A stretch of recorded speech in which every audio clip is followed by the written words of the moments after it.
Македонија вечна. Моја Македонија. Почитувани, пред да ве гушнам со љубовта за Македонија, Соломоновски велам: Деца мои, внимавајте на зборовите мои. Приближете го убото кон поуките мои. Чувајте ги внатре во срцето свое. А најмногу чувајте го него, срцето ваше, зашто од него се изворите на животот. Бидете мудри, радувајте го срцето мое. Управете го срцето ваше кон учење и ушите своји кон умни зборови. Кога имаш мед, јади колку што ти треба. Нахрани ги сите кои се гладни, па и непријателите. Уво кое слуша и око кое гледа, Господ ги создал. Блажен е оној кој се надева и на Господ.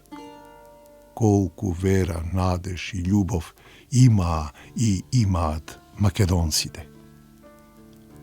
Подсетувам на Конгресот на ВМРО во октомври 1905 година во Рилскиот манастир со 22 делегати од сите окрузи, на кои се потврдува ВМРО за единствен представник на македонскиот народ, со истакнување на член 1 од Уставот на ВМРО, дека таа се бори за извојување на политичка автономија за Македонија со создавање на одделна македонска држава.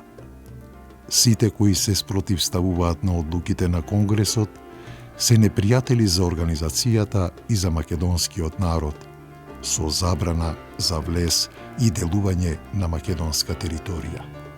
Ви препорачувам да го посетите Рилскиот манастир и да го видите оригиналниот македонски грб, лавот, заедно со српскиот, босанскиот и бугарскиот. Почитувани, Балканската војна против Турската империја, сојузниците ја оправдуваа со непримената на член 23 од Берлинскиот договор од 1878 година, кој предвидува реформи и давање автономен статус на Македонија. Турција не ја извршила клаузулата од член 23, а српско-бугарската спогодба ги обврзува двете влади, а потоа и Грција, со војна против Турција да го остварат автономниот статус на Македонија. Оваа објава на сојузниците ги привлекува на своја страна народите на Македонија со мнозинството македонци. Но по победата на Турција, македонскиот народ доживеал ново окупирање од наводно пријателските војски. На мировната конференција во Лондон не се дозволи македонскиот народ да има своји легитимни представници, преговарачи, со статус на завојувана страна, победничка, како и сојузниците, кои правото на самоопределување со историските и политичко-правни основи ќе создадат признавање на меѓународниот субјективитет на Македонија.